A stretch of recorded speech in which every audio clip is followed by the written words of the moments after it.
Today I'm going to tell you the 5 mistakes that most worship musicians make and regular musicians make on a weekly, if not daily basis. And this is just a disclaimer. This is not a rag on anybody or a rag on anything. This is just some of the most common things that I see whenever I go out to play with professional musicians or at regular churches when I get invited to do a clinic and stuff like that. This is just stuff that I see in general that most people don't think about and they should probably start considering. Because the idea is just to make you aware of these 5 simple mistakes that most musicians make inside a church and outside of church. Starting with number 1, not warming up. Most musicians do not warm up before a worship set and or an event or gig.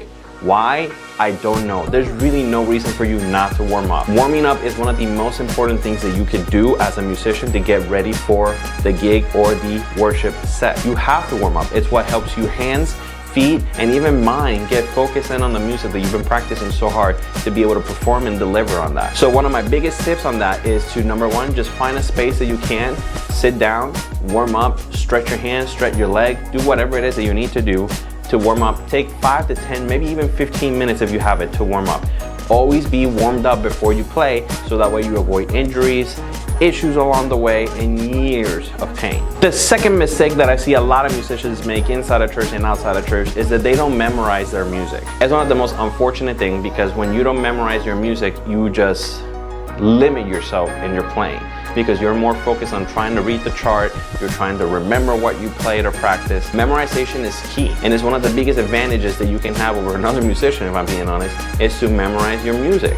It makes everything flow better and it makes you connected with the audience and the people, which leads me to point number 3, reading charts. Now there's nothing wrong with reading charts in an event and a gig or anything. Sometimes you get called up and then you get called a tune that you may not know, and that's okay. Or in a worship set there's a really complicated song with a lot of changes in the track and stuff like that. That's totally fine.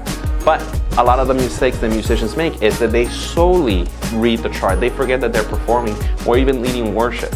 And it's one of the biggest things that you can do that works against you in a live setting or in a worship setting. And let's just talk about in worship in general, because this is where I see it the most, especially in a lot of churches that I've gone to play at, is that they focus solely on the chart and then they forget that they're leading worship. Now, it may not seem like a big deal, but let me give you a really good example as to why this is one of those things that you should probably stop doing and why you should start memorizing your music better.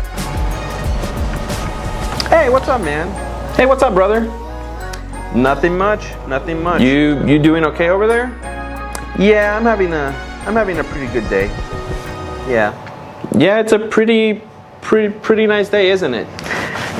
I guess so, yeah. I guess. All right, brother. I'll catch you later. Well, I'll catch you later. Yeah. Because when you're playing or you're leading worship or you're playing a gig, people want to see you lead. They don't want to look at the top of your head. That's just the reality of it. Like, I'm sorry, there's like nothing else there.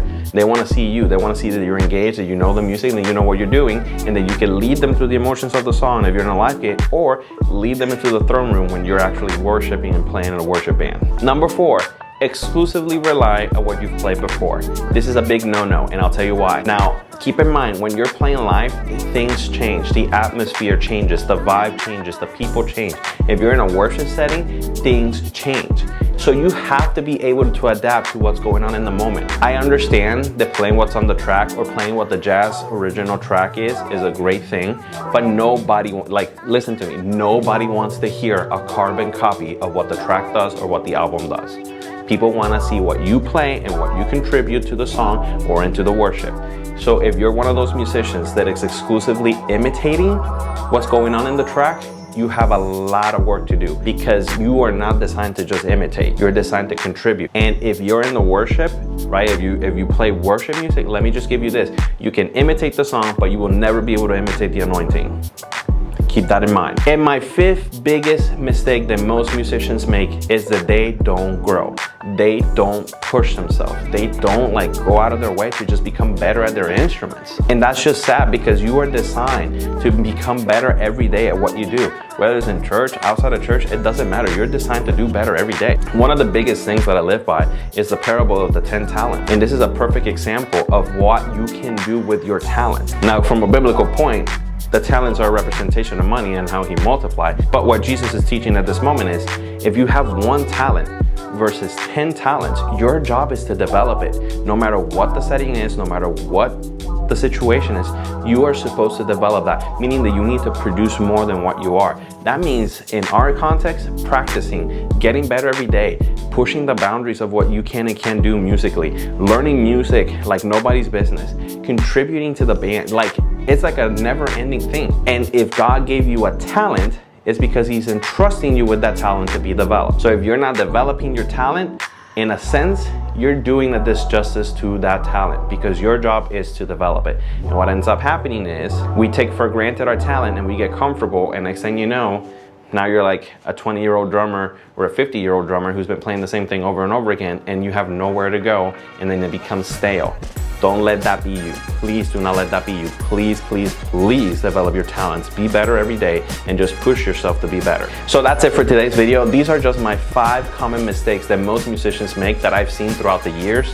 And the idea behind this video is just to help you overcome that with some tips on how to be better. So if you like this video, please don't forget to like and subscribe. Please leave a comment. Let me know what your tips are on how to become a better person or a better musician every day. I would love to hear them. Don't forget to like and follow. Love you all. Peace.